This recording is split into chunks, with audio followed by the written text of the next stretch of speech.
আসসালামু আলাইকুম। সবাইকে অনেক অনেক শুভেচ্ছা এবং স্বাগত জানিয়ে শুরু করছি। আমি Fatema Khatun, English class, subject code 65712। আজকে আমাদের দ্বিতীয় ক্লাস।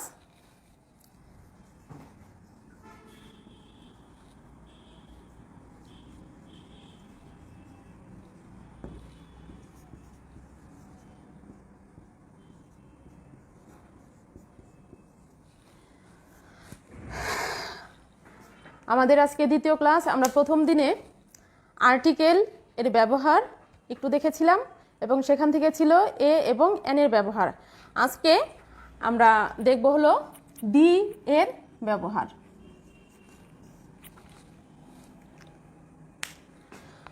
আমরা জানি এবং তোমরা অবশ্যই জানো, আর্টিকেলটা খুব ছোটোবেলা থেকেই পড়ানো হয়, ক্লাস 1 থেকে পড়ানো হয়, কিন্তু তারপরও আমাদেরকে এই পড়াগুলো আবার নতুন করে পড়তে হয় এবং বিভিন্ন সময়ে দেখা যায় যে খুবই, বিশেষ করে চাকরির পরীক্ষাগুলোতে এখন তো তোমাদেরকে এগুলো শিখতে হবে এবং এগুলো ভালো করে মনে রাখতে হবে, ভবিষ্যতে যাতে যখন আমরা কোনো পরীক্ষা দিতে যাব, বিশেষ করে চাকরির পরীক্ষাগুলো, তখন যাতে আমরা এই প্রশ্নগুলোর আনসার সঠিকভাবে করতে পারি। আচ্ছা, তাহলে আমরা জানি যে আর্টিকেল একটু গত ক্লাস থেকে আমরা একটু অংশবিশেষ একটু আলোচনা করি। সেটা হচ্ছে আর্টিকেল দুই প্রকার, একটা হচ্ছে ইনডিফিনিট আর্টিকেল, আরেকটা হচ্ছে ডেফিনিট আর্টিকেল। ইনডিফিনিট আর্টিকেল হচ্ছে কোনো আর্টিকেলকে যদি অনির্দিষ্ট করে বোঝানো হয় বা অনির্দিষ্ট করে বোঝানো হয় এমন কোনো নাউনের পূর্বে যে আর্টিকেলটা বসানো হয় সেটা হচ্ছে ইনডিফিনিট আর্টিকেল, এবং এ এবং এন হচ্ছে ইনডিফিনিট আর্টিকেল। আর ডেফিনিট আর্টিকেল মানেই হচ্ছে নির্দিষ্ট, তাই দি হচ্ছে ডেফিনিট আর্টিকেল। এটা যে কোনো নাউনের পূর্বে, সেটা কাউন্টেবল নাউন হতে পারে বা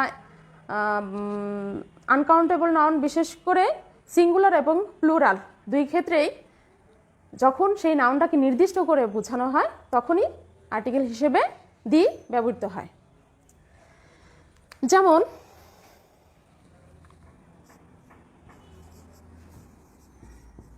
দি বয় ইজ প্লেইং,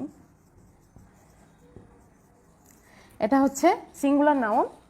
আবার দি বয়েজ আর প্লেইং,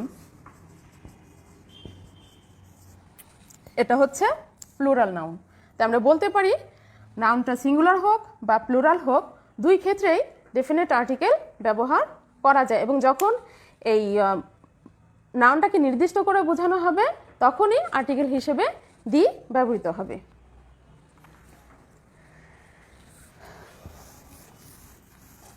এখন আমরা দেখব যে দি এর নির্দিষ্ট কিছু ব্যবহার। যখন দি সবসময় ব্যবহার করা হয় না আর্টিকেল হিসেবে, যখন সেটাকে নির্দিষ্ট করে বোঝানো হয় তখনই শুধুমাত্র দি এর ব্যবহার করতে হয়। কিন্তু তারপরেও কিছু কিছু নির্দিষ্ট ক্ষেত্রে, যেমন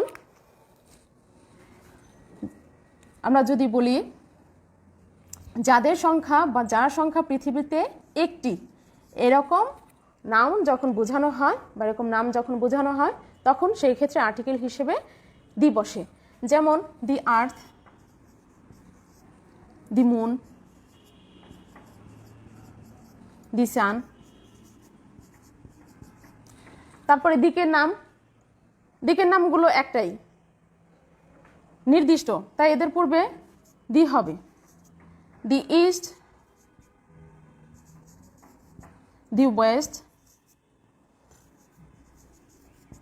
দি নর্থ, দি সাউথ, এরকম। তাহলে আমরা কি বললাম, যাদের সংখ্যা পৃথিবীতে একটি, যেমন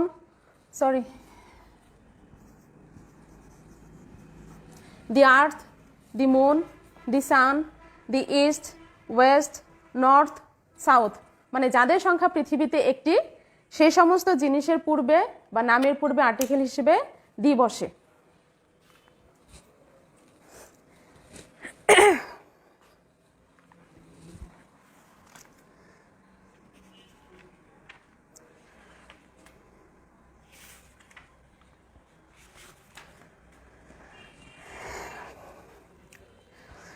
তারপর আমরা বলতে পারি যে বিখ্যাত জাহাজ, যেমন টাইটানিক, তোমরা সবাই জানো টাইটানিক একটি বিখ্যাত নাম, সেক্ষেত্রে সেই জাহাজের নামের পূর্বে আমরা আর্টিকেল হিসেবে দিয়ে দিব।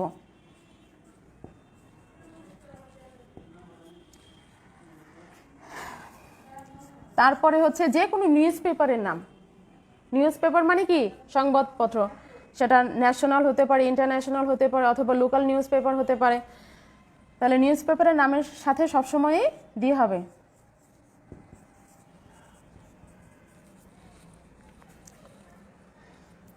তারপরে হচ্ছে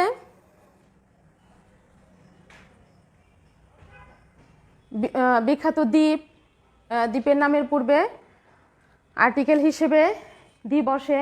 তারপরে হচ্ছে বিখ্যাত মরুভূমি, মরুভূমি নামের পূর্বে দি হয়।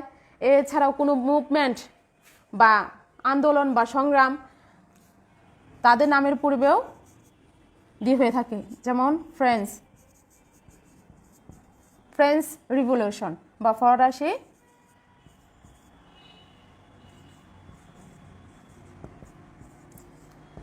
ফরাসি বিপ্লব। এই ধরনের নির্দিষ্ট ঘটনা বা নির্দিষ্ট নামের পূর্বে আর্টিকেল হিসেবে দি ব্যবহৃত হবে।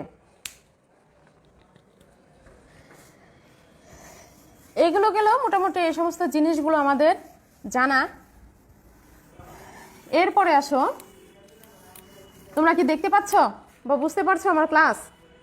শোনা যাচ্ছে?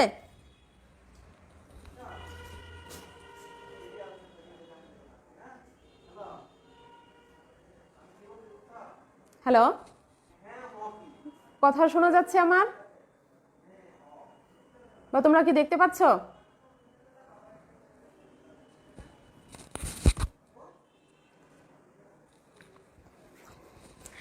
আচ্ছা, ঠিক আছে, থ্যাংক ইউ। এখন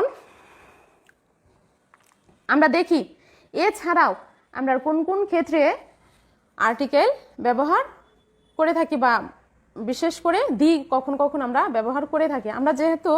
আমরা জানি সাধারণত কোনো ব্যক্তির নামের পূর্বে আর্টিকেল হিসেবে কখনোই কি বসে না, এ বা এন অথবা দি বসে না। সাধারণত কোনো ব্যক্তির নামের পূর্বে কখনোই আর্টিকেল বসে না। কিন্তু যদি একজন সমমাপের ব্যক্তির সঙ্গে, মানে সমমাপের দুইজন ব্যক্তির সঙ্গে যখন তুলনা করা হয়, একজন ব্যক্তির সঙ্গে যখন আরেকজন ব্যক্তিকে তুলনা করা হয়, তখন যার সঙ্গে তুলনা করা হবে তার নামের পূর্বে আর্টিকেল হিসেবে দি বসে। মানে আমি যেটা বোঝাতে চাচ্ছি সেটা হচ্ছে, যখন দুইজন সেম লেভেলের পার্সন, একজনের সঙ্গে আরেকজনের যখন কোয়ালিটিতে মিল থাকে এবং যার সঙ্গে তুলনা করা হয় সেই ব্যক্তির নামের পূর্বে আর্টিকেল হিসেবে দি বসে। যেমন আমরা জানি কি, নজরুল ইসলাম, কাজী নজরুল ইসলাম আমাদের জাতীয় কবি এবং উনি বিদ্রোহী কবি। ঠিক একইভাবে লর্ড বাইরন, উনি হচ্ছেন বিখ্যাত ইংলিশ কবি, এবং কাজী নজরুল ইসলাম একজন কে বলা হয় হলো বিদ্রোহী কবি বাংলা সাহিত্যের, আর লর্ড বাইরন হচ্ছেন গিয়ে ইংলিশ সাহিত্যের বিদ্রোহী কবি। তো যখন কাজী নজরুল ইসলামকে যখন লর্ড বাইরনের সঙ্গে তুলনা করা হবে, তখন লর্ড বাইরনের নামের পূর্বে আর্টিকেল হিসেবে দি বসবে।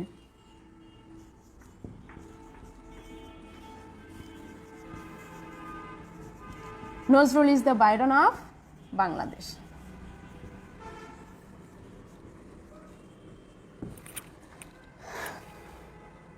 আরেকটা দিয়ের ব্যবহার দেখাই, সেটাও নামের পূর্বে। এখন নাম দিয়ে যদি সারনেম বা বংশ বা গোত্র বোঝানো হয়, যেমন খান একটা ফ্যামিলি টাইটেল, এবং খান দিয়ে যদি বহুবচন অর্থে প্রকাশ করা হয় বা সারনেম বা সংক্ষিপ্ত নামের পূর্বে যদি ব্যবহার করা হয়, তাহলে হ্যাড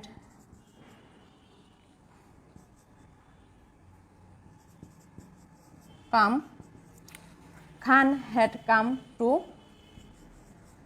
meet you। এখানে আর্টিকেল হিসেবে খানের পূর্বে দিয়ে হবে, কারণ হচ্ছে এখানে খান বলতে প্লুরাল বোঝাবে। প্লুরাল মানে তাদের মানে মা বাবা ছেলে মেয়ে বা ভাই বোন এরকম মিলে যখন প্লুরাল অর্থ বোঝায়, মানে একটা ফ্যামিলি বোঝায়, একজন ব্যক্তিকে না বুঝিয়ে, তখন আর্টিকেল হিসেবে এখানে দি হবে।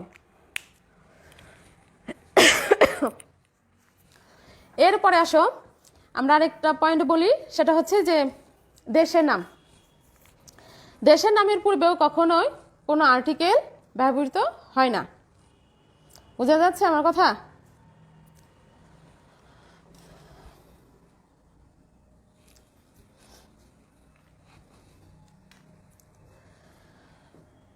তাহলে আমি কি বললাম, যে দেশের নামের পূর্বে কখনোই আর্টিকেল হয় না। যেমন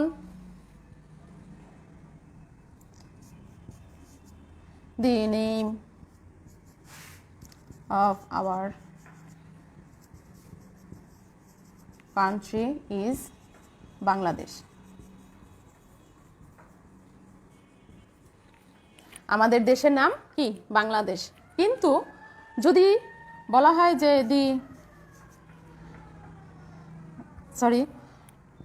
ইউএসএ, তারপরে ইউএই, ইউকে, এগুলো বলার কারণ হচ্ছে এই সমস্ত দেশের নামের পূর্বে আর্টিকেল হিসেবে দি বসবে, কারণ এই নামগুলো একটা অর্থ প্রকাশ করে, বা এটাকে বলা হয় কি abbreviation. United states of America, United states of Arabia, তারপরে হচ্ছিল ইউকে, ইউনাইটেড কিংডম। এই সমস্ত নাম বা প্লুরাল নাম যদি বোঝানো হয়, এই সমস্ত নামগুলো দিয়ে প্লুরাল বোঝানো হয়, সেই জন্য, বা একটা অর্থ প্রকাশ করে নামে, সেই জন্য এদের নামের পূর্বে আর্টিকেল হিসেবে দি বসে। এরপর আসো আরেকটা নিয়ম দেখাই, সেটা হচ্ছে দি ব্যবহারের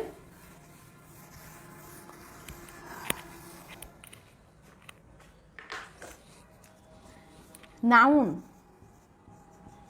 প্লাস অফ প্লাস নাউন, এরকম স্ট্রাকচার আমাদের চোখে পড়বে। মানে এখানে একটা নাম, তারপর হলো অফ, তারপরে হচ্ছে না আরেকটা নাম। এরকম দুটো নাম যদি একটা ফ্রেজের মধ্যে প্রকাশ করা হয়, বা স্ট্রাকচারটা যদি এরকম থাকে noun plus of plus noun, তাহলে সেই ক্ষেত্রে এখানে আর্টিকেল হিসেবে সবসময় দি হবে। যেমন আমি উদাহরণ দিয়ে দেখাই, বে অফ বেঙ্গল, তারপরে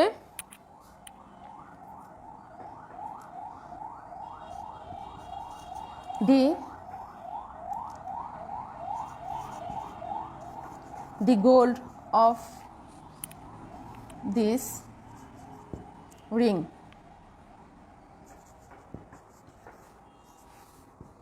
is pure. The gold of this ring is pure. Noun of plus noun, এটা বে অফ বেঙ্গল। তারপরে হচ্ছে গিয়ে আরো উদাহরণ দেই,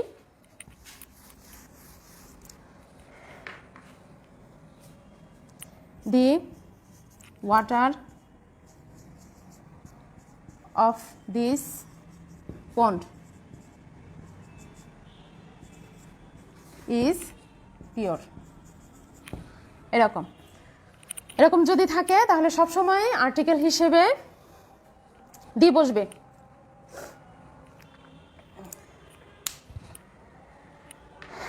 তারপর আরেকটা জিনিস দেখাই, সেটা হচ্ছে যদি কখনো দেখো যে সেন্টেন্সে আমরা জানি কি সাবজেক্ট হিসেবে সবসময় নাউন অথবা প্রোনাউন ব্যবহৃত হয়, কিন্তু কখনো কখনো যদি সেন্টেন্সের সাবজেক্ট হিসেবে অ্যাডজেক্টিভ বসে, তাহলে আমরা কি করব?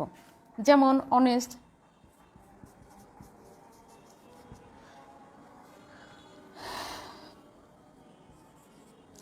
তারপরে পুর, তারপরে এই দুইটাই দিই। দেখো অনেস্ট, পোর, তারপরে এই ধরনের আরও বেশ কয়েকটি, দি ভার্চুয়াস, এরকম যদি থাকে তাহলে, এবং এর পরের যে ভার্বটা সেটা সবসময় কি হবে? প্লুরাল হবে। সেই ক্ষেত্রে সাবজেক্ট হিসেবে দি ব্যবহার করতে হবে। মানে আমি কি বললাম যে স্ট্রাকচারটা হবে ঠিক এরকম, adjective plus plural verb. Adjective plus plural verb এ ধরনের স্ট্রাকচার যদি সেন্টেন্সের সাবজেক্ট, এটা সেন্টেন্সের সাবজেক্ট এরকম যদি থাকে তাহলে অবশ্যই এখানে আর্টিকেল হিসেবে দি ব্যবহার করতে হবে। তাহলে আমরা উদাহরণটা দেই। দি পোর আর অলওয়েজ সাফারার। তারপরে দি অনেস্ট, এটা সাবজেক্ট সেন্টেন্সের, তাহলে আমরা কি লিখব? দি অনেস্ট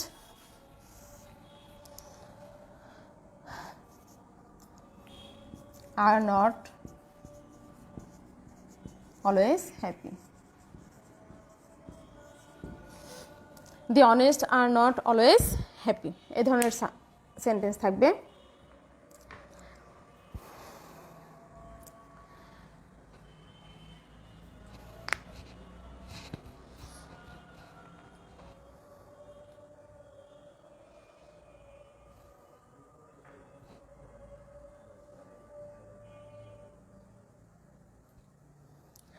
আর একটা মোস্ট ইম্পর্টেন্ট, সেটা হচ্ছে কোনো মিউজিক্যাল ইনস্ট্রুমেন্ট বা যেটাকে আমরা বলি বাদ্যযন্ত্র, বাংলায় হারমোনিয়াম, গিটার, পিয়ানো, বাঁশি,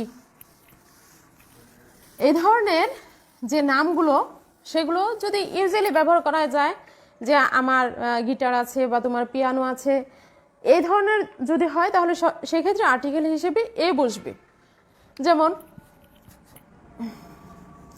আই হ্যাভ এ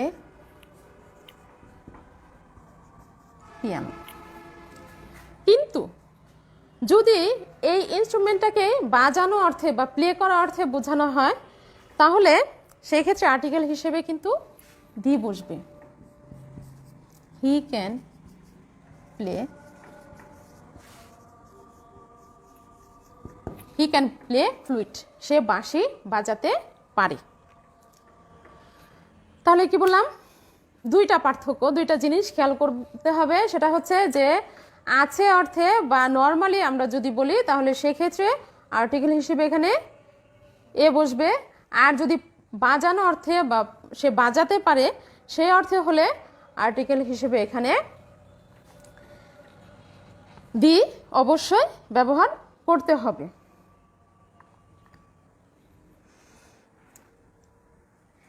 এরপর আসো দিয়ের আরেকটি ব্যবহার, সেটা হচ্ছে যে জাতি, জাতি যদি বোঝানো হয় তাহলে সেক্ষেত্রে অবশ্যই আর্টিকেল হিসেবে দি ব্যবহার করতে হবে।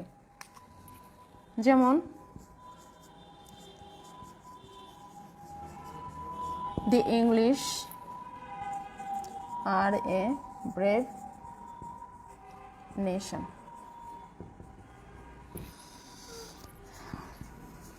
The French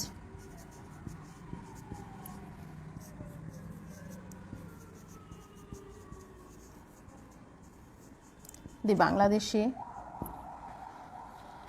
যখনই জাতি বোঝাবে তাহলে জাতির পূর্বে আমাদের আর্টিকেল হিসেবে সবসময় দি ব্যবহার করতে হবে।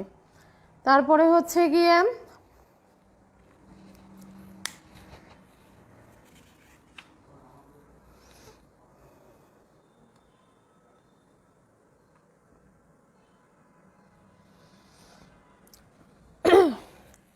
মোস্ট ইম্পর্টেন্ট যেটা, সেটা হচ্ছে দেখো সুপারলেটিভ ডিগ্রি। সুপারলেটিভ ডিগ্রি কোনটা? গুড, বেটার, বেস্ট, এই তিনটার মধ্যে বেস্টটা হচ্ছে গিয়ে সুপারলেটিভ ডিগ্রি। এই সুপারলেটিভ ডিগ্রির পূর্বে সবসময় আর্টিকেল হিসেবে দি ব্যবহৃত হয়। He is the best boy of this class.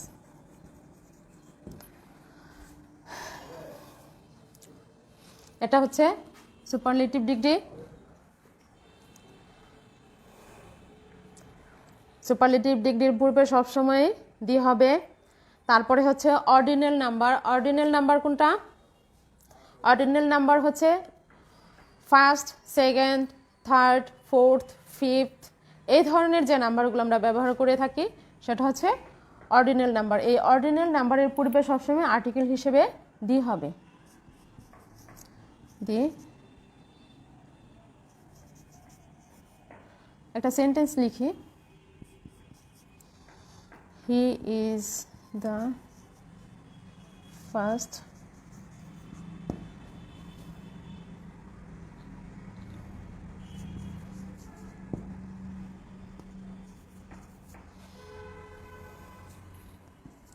of his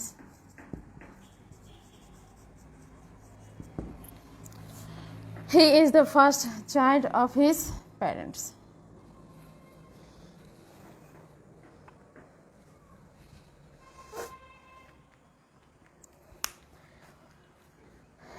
আরেকটি উদাহরণ তোমাদেরকে আমি দেই, সেটা হচ্ছে দেখো একটা শ্রেণী যদি বোঝানো হয়, যেমন a cow is a useful animal, গরু একটি গৃহপালিত প্রাণী। আবার যদি লিখি the cow is a useful animal, আবার যদি লিখলাম শুধু cow is a useful animal. এখন তোমরা কি বলতে পারবে তিনটা সেন্টেন্সের মাঝখান থেকে মধ্যে থেকে কোন সেন্টেন্সটা সঠিক? এখন আমি যদি বলি যে যে তিনটা সেন্টেন্স এখানে লেখা হলো সেই তিনটা সেন্টেন্সই কারেক্ট, তাহলে কি কোনো ভুল হবে? আমার কথার মধ্যে কি কোনো ভুল আছে? দেখো এখানে আমরা আর্টিকেল হিসেবে যদি এ ব্যবহার করি, এ দিয়ে কিন্তু নির্দিষ্ট একটি গরুকে বোঝায় না, সমগ্র যে গরুগুলো আছে সেগুলোকে বোঝায়। দি দিয়েও সমগ্র গরু বা এটাকে কি বলা হয়, ক্লাস বা শ্রেণী, সেটা বোঝানো হয়। এছাড়া এখানে কোনো আর্টিকেল ছাড়া এটা দিয়েও যদি বোঝানো হয় তাহলেও এটা গ্রুপ বা ক্লাস বা শ্রেণী বোঝানো হয়। সেই ক্ষেত্রে আমরা বলবো যে বা আমরা জানি যে এই তিনটা সেন্টেন্সই কারেক্ট, এখানে কোনো ভুল নাই। এ আর্টিকেল হিসেবে তোমাদের পরীক্ষার সময় যদি থাকে আর্টিকেল হিসেবে এখানে এ দিলেও সঠিক হবে, ডি দিলেও সঠিক হবে। এখন আমরা মোটামুটি আর্টিকেলের ব্যবহার দেখলাম, কিন্তু তোমাদের মনে হয়তো বা প্রশ্ন থাকতে পারে যে আমরা এত বড় ক্লাসেও আমাদেরকে এভাবে আর্টিকেল করতে হচ্ছে, কিন্তু তোমাদের পরীক্ষায় কিভাবে থাকবে সেটা কিন্তু তোমাদের মনে প্রশ্ন আসতে পারে। সেটাই হচ্ছে বড় প্রশ্ন। তোমরা অন্য আগের ক্লাসগুলোতে বা আগে দেখে আসছো যে থাকে কি একটা সেন্টেন্স দেওয়া থাকে এবং সেন্টেন্সের মাঝে একটা ব্ল্যাঙ্ক থাকে বা শূন্যস্থান থাকে এবং সেখানে লেখা থাকে ইউজ আর্টিকেল বা fill in the gap with article, কিন্তু তোমাদের কিন্তু এগুলো থাকবে না। পরীক্ষার সময় থাকবে কি ইউজ, অ্যাপ্রোপ্রিয়েট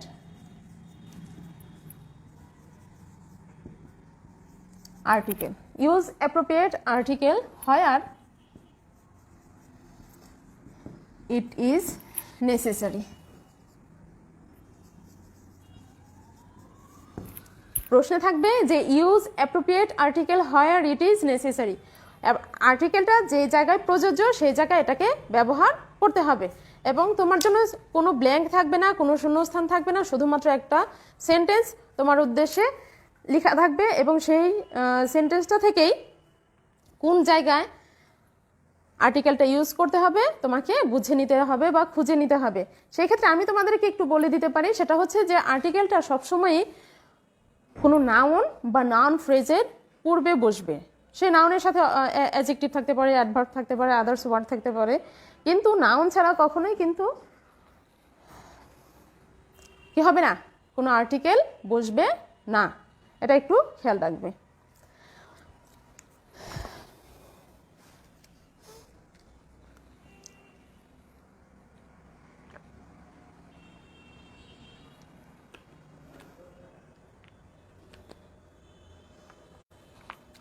এখন আমার মনে হয় যে তোমাদের এই ক্লাস আমরা না করি, মানে আর্টিকেল পড়াটা এ পর্যন্তই থাকুক। তোমরা তোমাদের নিশ্চয়ই তোমরা বই কিনেছ, এবং সেই বইগুলো থেকে তোমাদের বইয়ে দেখবা যে এক্সারসাইজ দেওয়া আছে, এবং সেই এক্সারসাইজগুলো থেকে তোমরা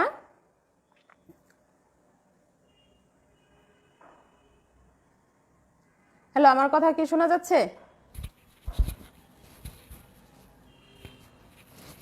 হ্যালো,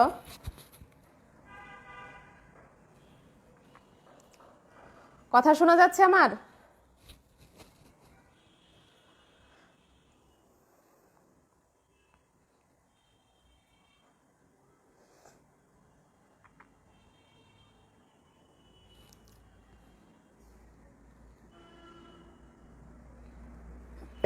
তাহলে আবার বলি যে তোমাদের যে এক্সারসাইজ বই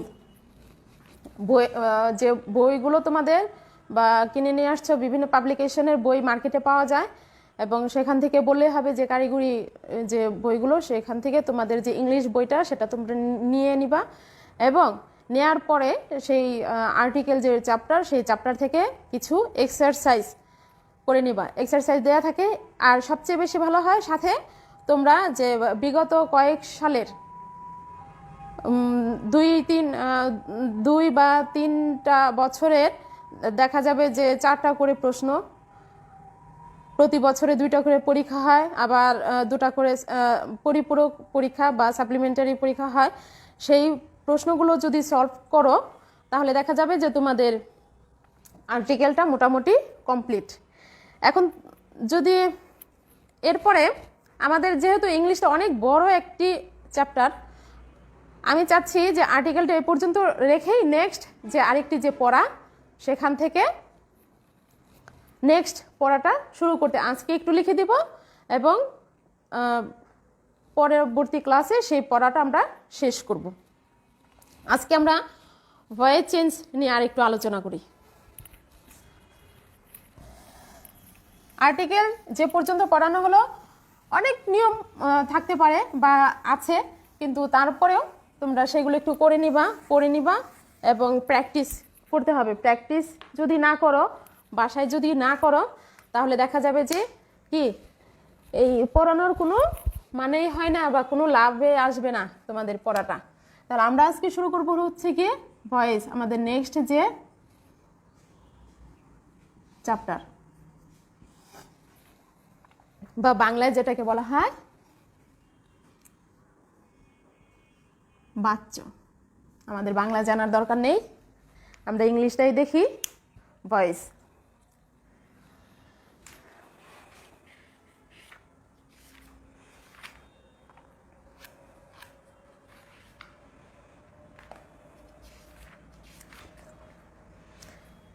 দেখো ভয়েসটা হচ্ছে আমরা যেরকম সরাসরি কোনো কথা বলে থাকি, কিন্তু ভয়েসটা হচ্ছে যে কথাটা আমরা সরাসরি বলি সেই কথাটাকে একটু ঘুরিয়ে পেঁচিয়ে বলাটাই হলো গিয়ে ভয়েস।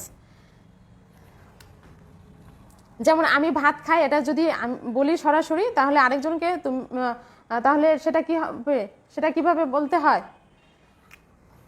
I eat rice. আর যদি আমরা এটাকে বলে ভয়েস করি, ভয়েস করা মানে কিন্তু টেন্সের কোনো পরিবর্তন এখানে হবে না, তাহলে rice is eaten by me. এটা হলো ভয়েস, মানে সরাসরি কথাটাকে, ডাইরেক্ট কথাটাকে ইনডাইরেক্ট করে বলাটাই হলো ভয়েস চেঞ্জ। এখন দেখো, আমরা শুধু ভয়েস চেঞ্জ বললেই হবে না, ভয়েস চেঞ্জ করার আগে আমাদের কিছু জিনিস জানা থাকতে হবে। এক, সব ধরনের সেন্টেন্সের ভয়েস চেঞ্জ হয় না। আমি বাক্য বলবো বা কোনো একটা করলাম দেখলাম, সেটা দিয়ে যে আমার ভয়েস চেঞ্জ করা যাবে সব ধরনের সেন্টেন্স দিয়েই, সেটাও কিন্তু হয় না। সব ধরনের, এখানে লিখি সব সেন্টেন্স এর ভয়েস চেঞ্জ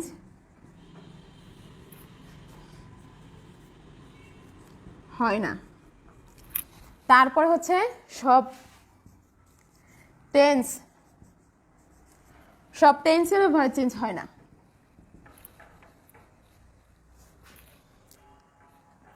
তাহলে আমরা কিভাবে বুঝবো যে কোন সেন্টেন্সের ভয়েস চেঞ্জ হবে, কোন সেন্টেন্সের ভয়েস চেঞ্জ হবে না?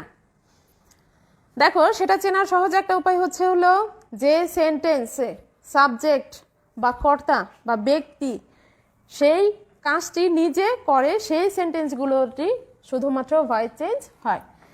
যেমন I read a book, they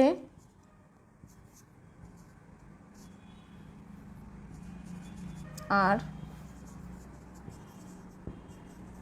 playing football.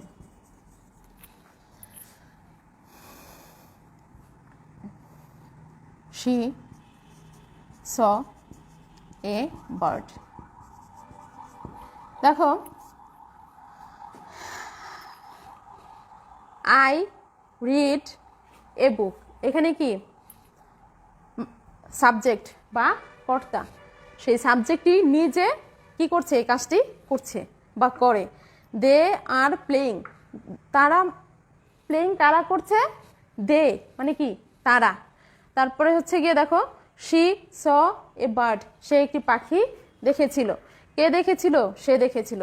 যখন সাবজেক্ট বা কর্তা নিজে সেই কাজটি করবে, সেই ভার্বটি নিজে সংগঠিত করবে, সেই সমস্ত সেন্টেন্সেরই শুধুমাত্র ভয়েস চেঞ্জ হয়। তারপরে আমি বললাম যে সব ধরনের টেন্সেরও ভয়েস চেঞ্জ হয় না। যেমন আমরা জানি কত প্রকার। এখন আসো আরেকটা জিনিস দেখে নেই, সেটা হচ্ছে আমরা জানি কি অর্থের দিক থেকে, অর্থগতভাবে সেন্টেন্স কত প্রকার। অর্থগত দিক থেকে সেন্টেন্স হচ্ছে 5 প্রকার। যেমন অ্যাসার্টিভ,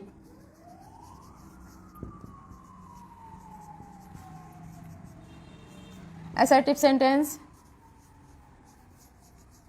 interrogative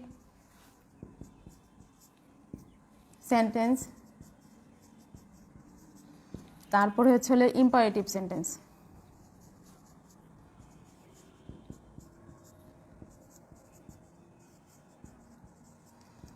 operative sentence,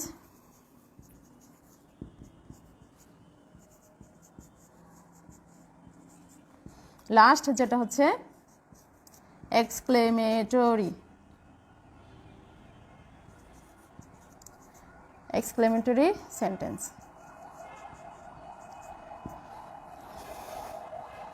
অর্থের দিক থেকে সেন্টেন্স 5 প্রকার: assertive sentence, interrogative sentence, imperative sentence, operative sentence এবং এক্সক্লেমেটরি সেন্টেন্স।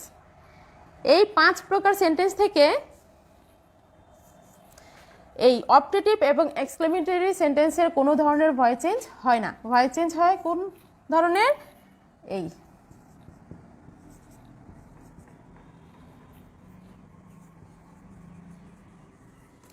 ভয়েস চেঞ্জ হবে অ্যাসার্টিভ, ইন্টারোগেটিভ এবং ইম্পারেটিভ সেন্টেন্সের।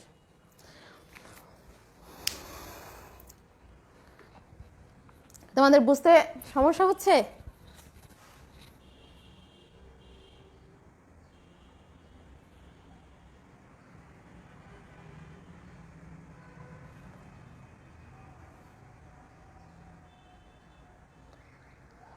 দেখো, অনেকেরই প্রশ্ন যে বই কোন পাবলিকেশনের কিনতে হবে। যে কোনো পাবলিকেশনের বই তুমি কিনতে পারো, এটা ধরা বাঁধা কোনো নিয়ম নেই। শুধুমাত্র দেখতে হবে যে তোমার বইয়ের ভিতরে কোনো সমস্যা আছে কিনা, ঠিক আছে? আর সবসময় চেষ্টা করতে হবে যদি কেউ বই কিনো, নতুন বই, তাহলে রিসেন্ট বইটা, লাস্ট এডিশনটা যেন রিসেন্ট হয়ে থাকে। আর যদি কেউ মনে করো যে না 6 মাস পড়লে তো একটা বই আসলে পুরনো হয় না, পুরনো বড় ভাইটাই বা বড় ভাই যদি কেউ থাকে বা বন্ধুবান্ধব যদি কেউ থাকে, তাহলে তাদের কাছ থেকে তুমি বই কালেক্ট করে নিতে পারো। সেখানে মানে সেই ক্ষেত্রে পাবলিকেশন কোনো সমস্যা না। তারপরে আসো, এটা গেল আমি কি বললাম যে অর্থের দিক থেকে সেন্টেন্স 5 প্রকার। এই 5 প্রকার সেন্টেন্সের ভয়েস চেঞ্জ হয়, 3 প্রকার সেন্টেন্সের ভয়েস চেঞ্জ হয়। এরপরে আমরা জানি যে টেন্স হচ্ছে 12 প্রকার, তাই না? টেন্স মূলত 3 প্রকার এবং 3 প্রকার টেন্সকেই আবার ক্লাসিফাই করলে টোটাল আমাদের আসে কি 12 প্রকার টেন্স। এবং এই 12 প্রকার টেন্স থেকে আবার 3 ধরনের টেন্স যেগুলো নাকি কোনো ভয়েস চেঞ্জ হয় না, সেটা হচ্ছে যে present perfect continuous tense, past perfect continuous tense এবং আরেকটি হচ্ছে future perfect continuous tense.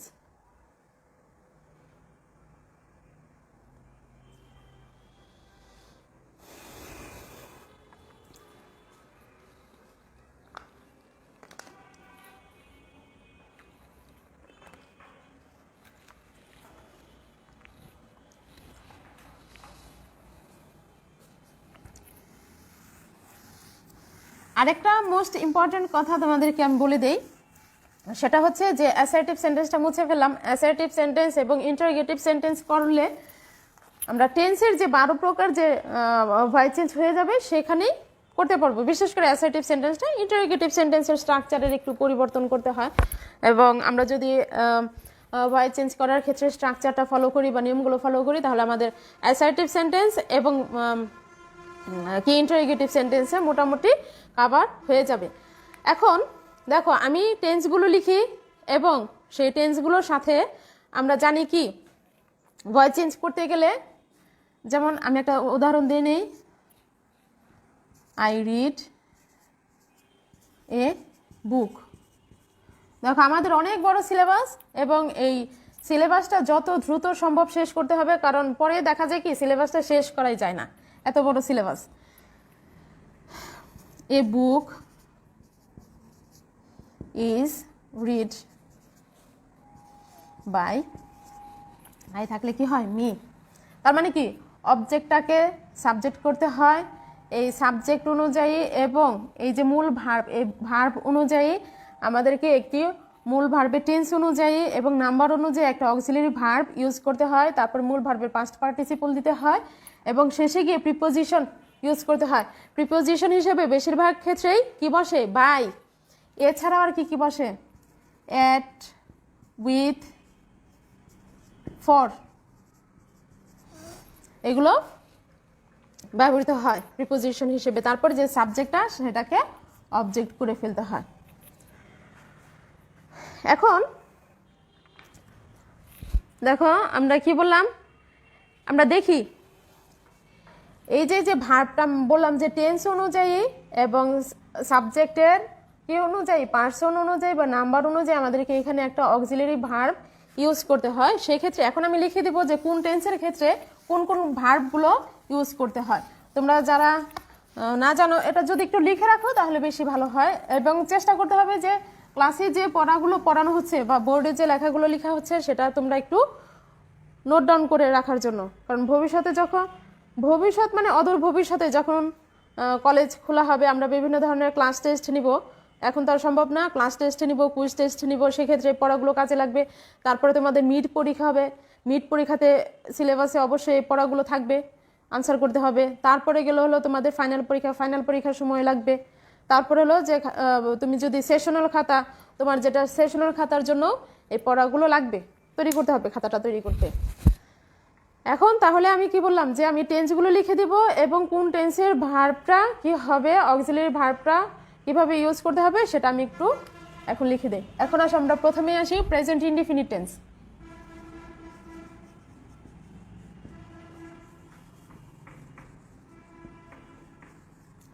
Present indefinite টেন্সে সাধারণত সেন্টেন্সে কি থাকবে না, কোনো অক্সিলারি ভার্ব থাকবে না, তাহলে আমাদের কি ব্যবহার করতে হবে এম, ইজ, আর। তারপর হচ্ছে present continuous,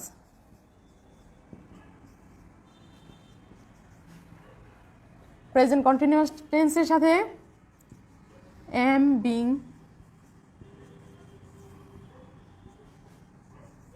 is being, are being. তারপরে হচ্ছে present perfect tense. Present perfect টেন্সে থাকবে হলো হ্যাভ অথবা হ্যাজ।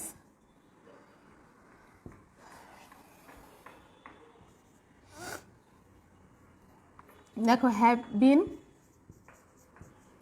অথবা হ্যাজ বিন। একইভাবে পাস্ট টেন্স, পাস্ট ইনডিফিনিট,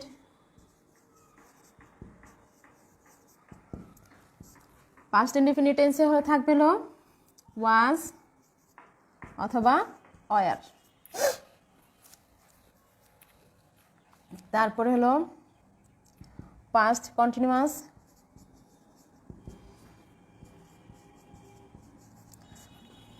ওয়াজ, বিং অথবা ওয়ার বিং। এরপরে হচ্ছে পাস্ট পারফেক্ট। পাস্ট পারফেক্টের শুধুমাত্র একটাই ভার্ব, সেটা হচ্ছে হ্যাড, হ্যাড বিন, কিন্তু এটা সেন্টেন্সে থাকবে, হ্যাডটা থাকে, বিনটা পরে অ্যাড করে নিতে হয়। এরপর আসো future tense, future indefinite. Future টেন্সে কিন্তু শ্যাল এবং উইল থাকে, তাহলে আমাদের কি লিখতে হবে? শ্যাল বি অথবা উইল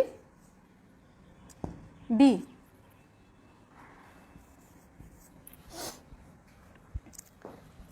তারপরে হচ্ছিল ফিউচার কন্টিনিউয়াস। ফিউচার কন্টিনিউয়াসে কি থাকবে? Shall be being, will be being. Shall be being, তারপর হচ্ছে উইল বি বিং। এরপর হচ্ছে গিয়ে future tense, future perfect. Future perfect হচ্ছে গিয়ে shall, have been, will have been. এগুলো তোমরা একটু লিখে নাও, তাড়াতাড়ি করো। যদি সময় দিতে হয় তাহলে দিব, দেখো দেখা যাচ্ছে কিনা।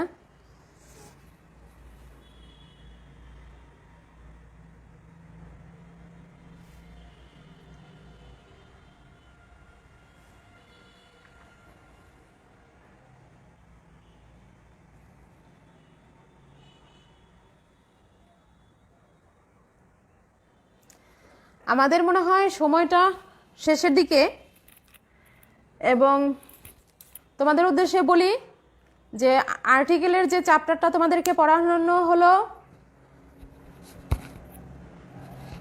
সেটা ভালো করে করতে হবে, এবং ক্লাস যদি চালু হয়, কলেজ খোলা হলে যে এক্সারসাইজগুলো তোমাদেরকে করতে বলা হয়েছে সেগুলো অবশ্যই দেখাতে হবে, খাতা সহ ডেট সহ। আজকে ডেটটা দিয়ে রাখতে হবে, এবং প্রতিদিনের যে পড়াগুলো সেগুলো অবশ্যই ডেট দিয়ে দিয়ে তারিখ দিয়ে দিয়ে লিখে রাখবে।